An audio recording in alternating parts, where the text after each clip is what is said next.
Hey guys, so today I'm gonna update you on my 24th week of pregnancy. This week was very hectic. A bunch of new decisions were made and it was just crazy overall. New things that have happened this week. So one, I've had the lovely chance to experience acid reflux more often. I know that it's because like the stomach moves closer to the esophagus and blah blah blah blah blah, so on and so forth. I've realized that when I eat and then I drink a bunch of fluid afterwards and then I start moving around, that's when it happens. So after I eat, I just sit down and I stay still for at least like 30 minutes until I know that my food is settled down, or if not, like yeah, I just can't really do a lot of movement because my husband will try to like play with me and move me around, and I'm just like, don't move me, don't, because then I'll burp and then like my water that I drank would come up and it's really nasty. So after I eat, I can't really move a lot. I just have to like stay there, watch a TV show, and just sit, basically. Another thing was I had another crazy dream, so I figured I'd share with you guys whenever I had a crazy dream during the week. This one was, what happened in this one? I only remembered a little part of it, but the same thing happened like last time. I would wake up, I'd go back to sleep, and I'd continue the dream. It's the weirdest thing ever.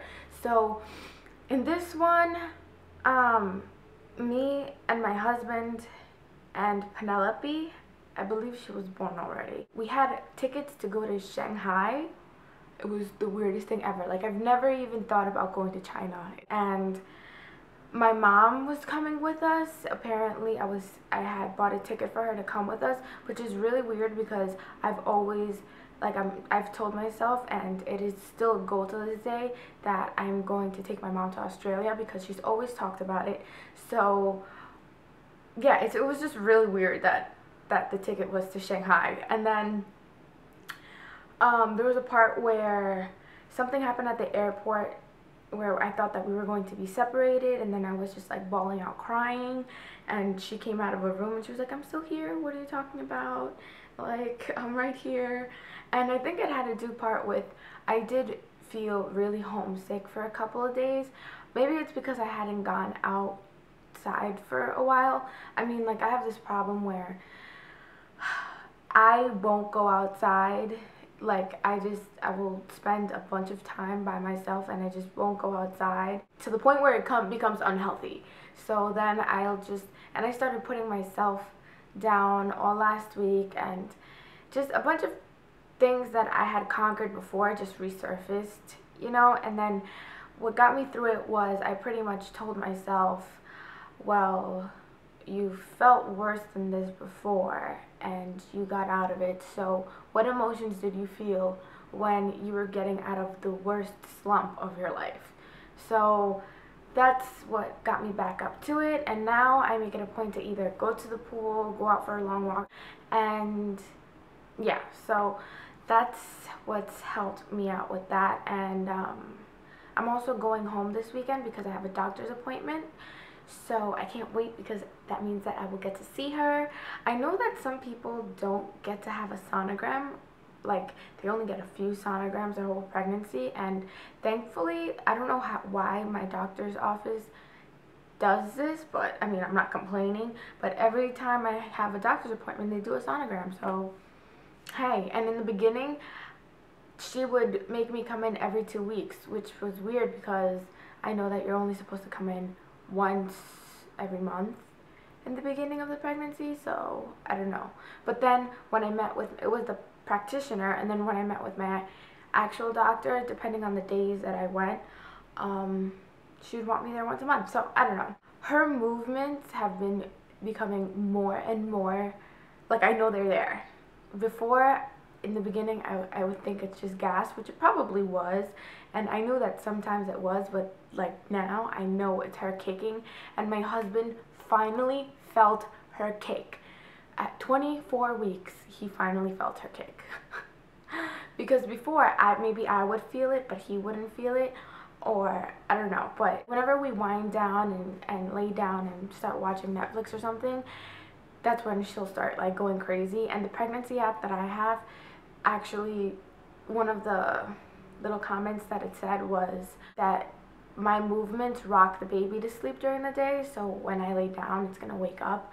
So that's what I figured is the reasoning to that.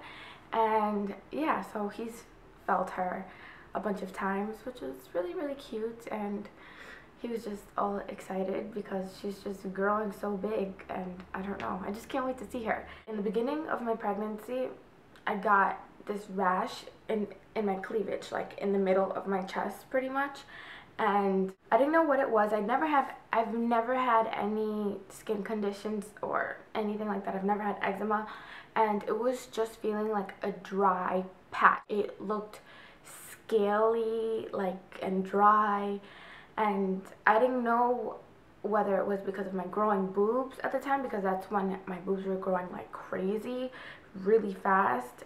I remember when it did happen, it burned, it was irritated, it was red, and I just felt like scratching it. And then when I looked, you could tell that it was cracked. So what I did was I just put alcohol on it. I just figured that oil probably collects in there and dirt, so I just put alcohol and I put an antibiotic ointment on it, and then I kept putting Aquaphor on it, and it eventually went away.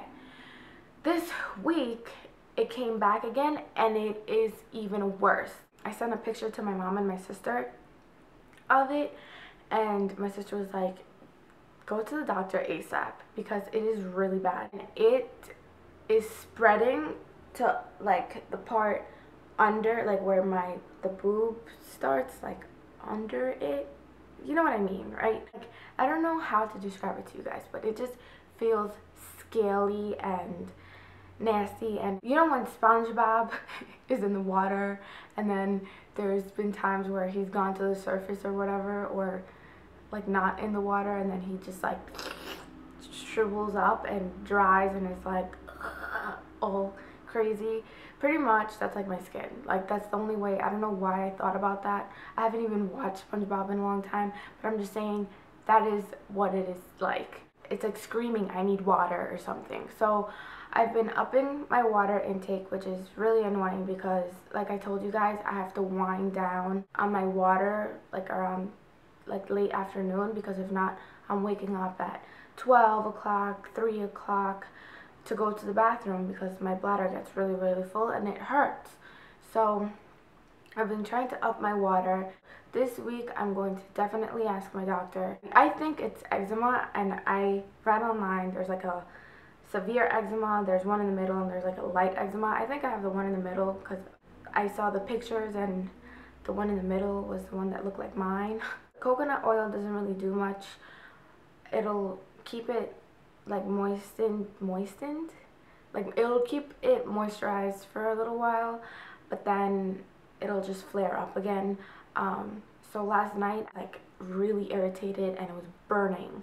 So I put coconut oil, and then I put cocoa butter, and then I put the oil, cocoa butter oil, and I just layered it, and then it still felt rough, but then my skin like absorbed it, and then it felt smoother. The skin isn't cut, but it's definitely cracked. So that's like pretty much what's the worst thing that's happened this week. Not that I can't stand that much anymore, but let's say my showers.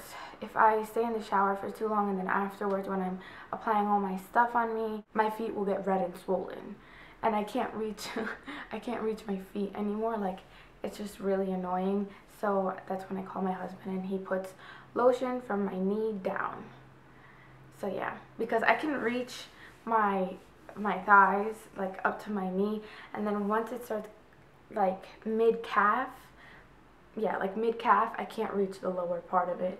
And then sometimes he'll see my feet, and he'll be like, your legs, why do I keep saying legs? Your feet are so ashy. And I tell him, I can't reach. Please put it on. And then it'll follow with a foot rub, and I'll be happy. This is what the front looks like.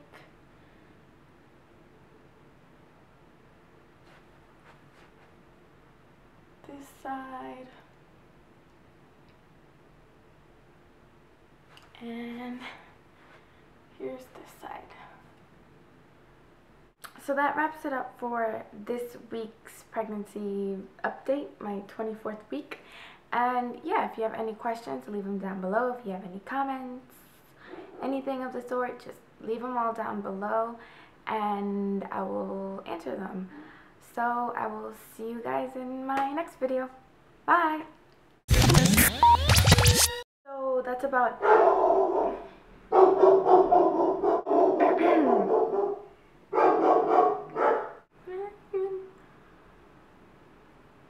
I don't even remember pressing the record button. I am sorry about Spike. He just